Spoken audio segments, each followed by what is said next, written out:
E aí pessoal, começando hoje um videocast novo, totalmente reformulado. Até o nome a gente está mudando. Agora não é mais calvinismo Rivotril, porque Calvino a depressão agora tem uma companhia. Tem a companhia do alemão e do suíço, do Martinho Lutero, do Lutero da depressão e do Ulrich Zwingli, Zwingli da depressão. E não vai ser só mais o João Calvino que vai falar aqui, não vai ser mais só eu. Agora vai ter outra gente também falando.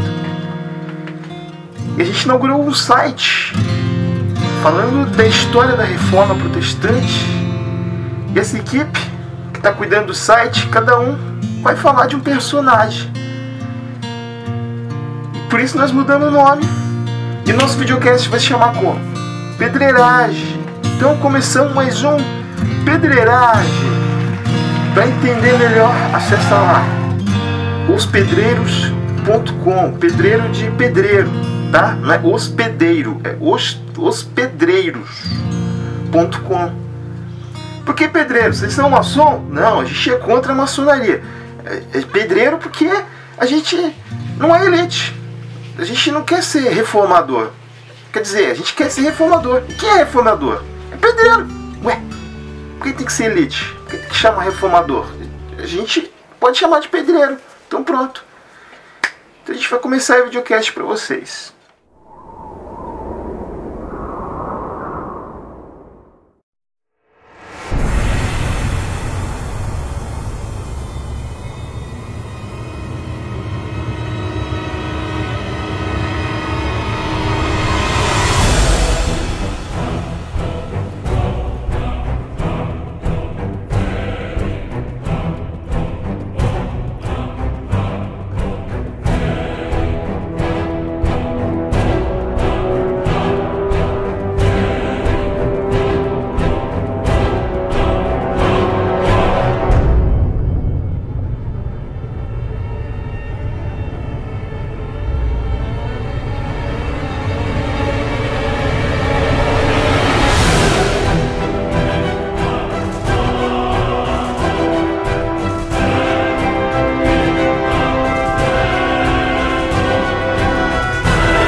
Bom pessoal, esse formato novo aí de videocast agora vai ser mais cast.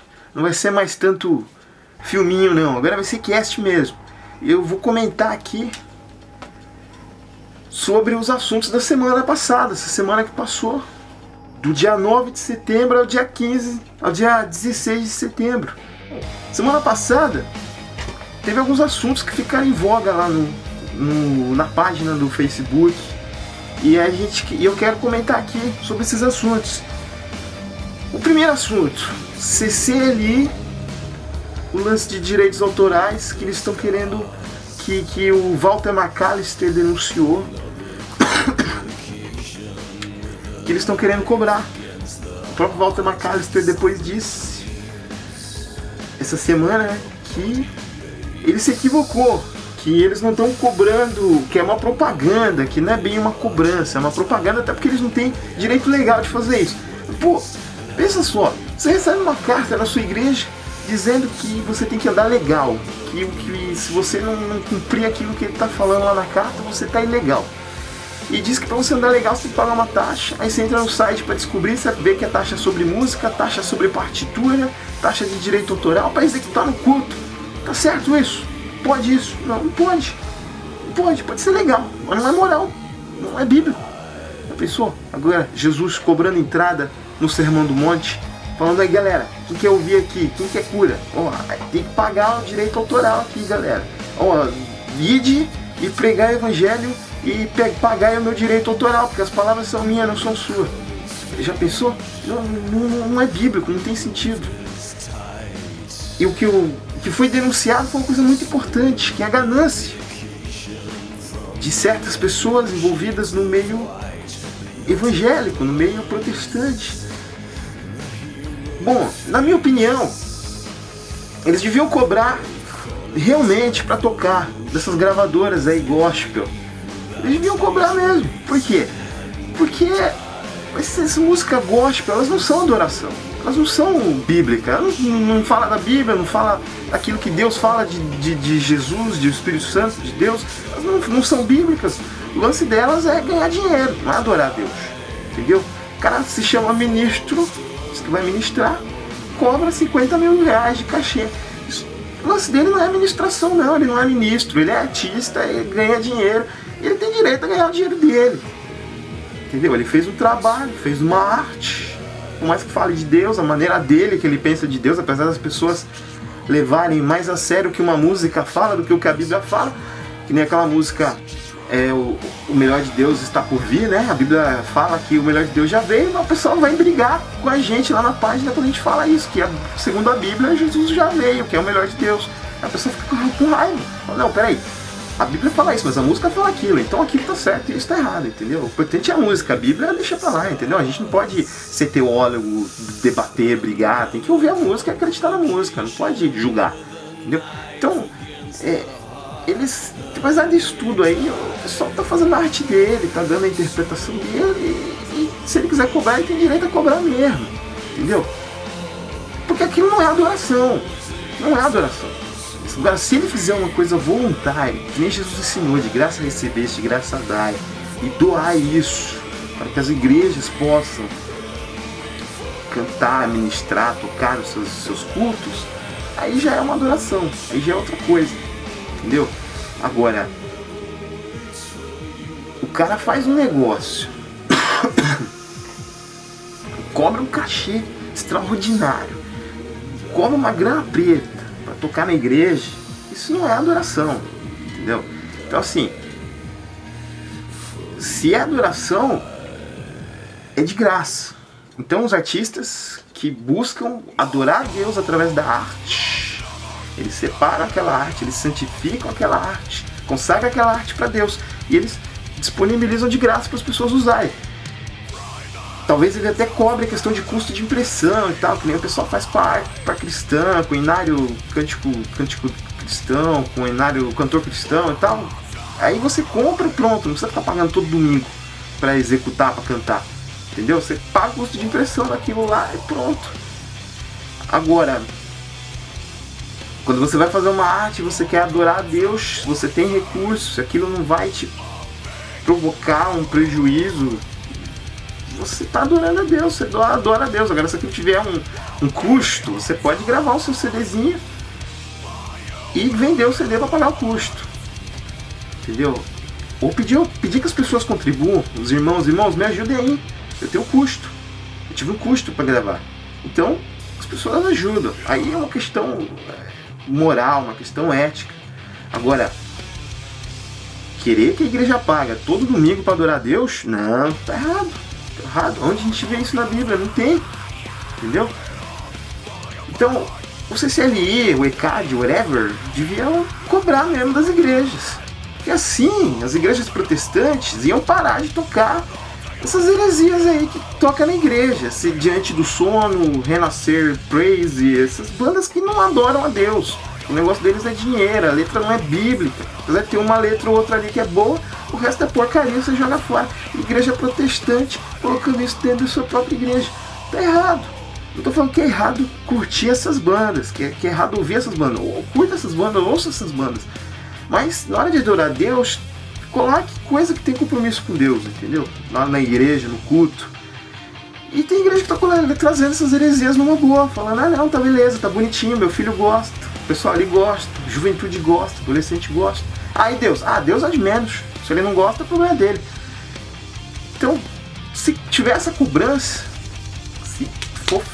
se tivesse, estão dizendo que não vai ter, mas tomara que tenha, porque se tiver, aí o pessoal vai falar, não, isso aqui é neopentecostal, isso aqui é heresia, isso aqui é grana, não tá errado, tá errado, então eu não vou trazer pra minha igreja, não vou tocar na minha igreja, eu vou pegar um hino de um artista que realmente adora a Deus. E aí o cara que realmente adora a Deus, você pega o hino lá, coloca, não vai ter nenhum custo e ainda vai ajudar o pessoal da sua igreja a aprender a palavra de Deus, em vez de aprender a engatilhar no chão, a cheirar a Bíblia, essas coisas, entendeu? Então, tomara, essa é a opinião que eu tenho sobre esse assunto. Outro assunto que movimentou bastante lá a página foi a questão do cheirador de Bíblia. Aquele pastor lá da Lagoinha de Heresias, que pegou a Bíblia, cheirou e deu um bafafá enorme. Eu até postei lá na página uma imagem tirando um sarro, brincando, e coloquei o vídeo do Datena, a opinião do Datena, onde ele reclama, ele tá furioso. Ele fala assim, poxa, se fosse num país muçulmano, esse cara já tinha sido degolado, fica desrespeitando assim a palavra de Deus. E o Datena não é um protestante, não é um evangélico, ele é de outro time. O Datena fez aquele vídeo e eu vi muitas reações no Facebook, no meu perfil pessoal também, de gente irritada com o cheirador, com cheira a Bíblia. Gente que nem é cristã. E falando que aquilo era uma falta de respeito, sabe? Agnósticos, católicos. Então assim, a expressão, a reação das pessoas foi de revolta. Então, eu fiz uma brincadeira com o cheirador de Bíblia no Twitter. E aí eu vi o pessoal crucificando ele, eu até falei, não pessoal, peraí, sem crucificar, eu acho que o cara exagerou e ele vai pedir desculpa. E aí eu deixei ele em cópia nessa brincadeira, e ele não pediu desculpa coisa nenhuma. Ele mandou o pessoal tudo cheirar a Bíblia, que eu tag no Twitter lá, eu cheiro a Bíblia, mandou o pessoal postar foto cheirando a Bíblia, e muita gente ficando revoltada, ou seja, provocar as pessoas que estavam revoltadas. Aí a gente vê o conselho da Bíblia, que quando você faz uma coisa, mesmo que seja comer carne, a simplicidade de comer carne, se aquilo faz o seu irmão pecar, ter um sentimento ruim, ter alguma coisa ruim no coração dele, alguma coisa pecaminosa, então você não vai fazer aquilo. E revolta é um sentimento bom? Não é. Raiva é um sentimento bom? Não é. E ele estava provocando a raiva das pessoas, a ira das pessoas. E em vez dele pedir desculpa, fala, pô pessoal, errei a mão, foi mal, ele foi lá e provocou mais ainda, quis aparecer. Ou seja, o só lhe deu glória nesse momento, a Deus toda a glória foi por terra, foi para a China. E ele ficou querendo aparecer mais do que Deus, mais do que Jesus. E as pessoas começaram a defender ele, e ele ficava retweetando e reproduzindo as defesas dele. Só que não era bem defesa, era idolatria com a pessoa dele. O pessoal falando que ele era um grande homem de Deus, que ele tirava os jovens da droga. Tirar o jovem da droga, isso qualquer um faz. Isso não quer dizer que é um homem de Deus. Qualquer posto de saúde que você vai, tem problema aí antidroga e a pessoa pode sair da droga. A gente costuma dizer que não existe essa coisa de grande homem de Deus. Existe um grande Deus que usa homens falhos. E o que ele fez foi uma falha. Porque revoltou, porque causou sentimentos ruins. E ele, em retorno, recebeu dos defensores da idolatria. Ele podia muito bem chegar no pessoal e falar, pô pessoal, eu errei a mão, peço desculpa. Sabe? Eu não quis ofender, eu não quis fazer mal, eu não quis gerar ira. Eu quis só fazer uma coisa para chamar a atenção dos jovens, da galera, para a pregação que eu tenho. Mas ele não fez isso. O lance dele foi aproveitar o momento para aparecer e curtir a idolatria que fizeram dele. Os elogios que fizeram ele. Então a glória que seria de Deus, ele puxou para ele. Eu que tiro os jovens da droga. Eu que converto vidas. Eu que salvo pessoas.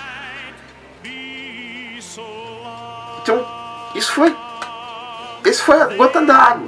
Aí eu falei, boa, eu vou tirar um sarro também. Não vou fazer um texto chato, teológico, sobre isso, porque já tem um monte de chatice dessa na internet. Eu vou tirar um sarro, não tanto com ele, mas com essa atitude da idolatria das pessoas com ele. Eu falei, eu vou mexer, cutucar a onça com a vara curta e vou mexer com a idolatria das pessoas. E os idólatras ficaram furiosos. O pessoal conseguiu até tirar uma imagem nossa lá da página do Calvino da Depressão. Denunciaram pro Facebook como um discurso de ódio. Uma simples página onde o Calvino fala pro Lucinho, pro pastor cheirador, onde o Calvino fala pro pastor cheirador. Aí, se você está dizendo que come Bíblia e cheira a Bíblia porque a Bíblia fala que um cara comeu a Bíblia, então ele é como Ezequiel 4, que fala que o cara comeu cocô. Então vai lá comer cocô também, com unção profética, sei lá, whatever. E aí falaram que era discurso de ódio e mandou tirar. A gente ficou receoso, falou, poxa, será que eles vão partir para a ignorância contra a gente, porque a gente fez uma brincadeira? E o pessoal veio defender uma coisa que não foi feita. A gente em nenhum momento falou no cheirador. Eu não conheço o cheirador. Ninguém da página conhece o cheirador. Então a gente não falou nada dele. A gente tirou um sarro da atitude dele. Mas o pessoal tratava e defendia algo que a gente não fez, dizendo que a gente estava falando mal dele, estava julgando o cheirador. E a gente não julgou ninguém, a gente só criticou a atitude dele, que foi errada. Nem tanto de cheirar a Bíblia, mas sim a arrogância de tirar a glória de Deus, jogar para si e aceitar uma idolatria toda e ainda provocar as pessoas, irritar mais as pessoas que já estavam irritadas. Isso tem muito pano para manga. Então, pessoal, aprenda. Assim como ele errou, eu também posso errar. Você também pode errar. Então, se você errar, seja humilde. Peça desculpa. Não se auto-idolatra, não. Pega esse exemplo aí e não segue. Entendeu? Fala, poxa, tá errado, então eu não vou fazer. Desculpa, gente, eu errei. Se você ofender uma pessoa, se você fizer criar um sentimento pecaminoso naquela pessoa por uma coisa que não é a verdade, então, que não é aquilo que Deus mandou você fazer. Deus não mandou ninguém cheirar a Bíblia. Deus mandou ler a Bíblia. Deus mandou conhecer as Escrituras.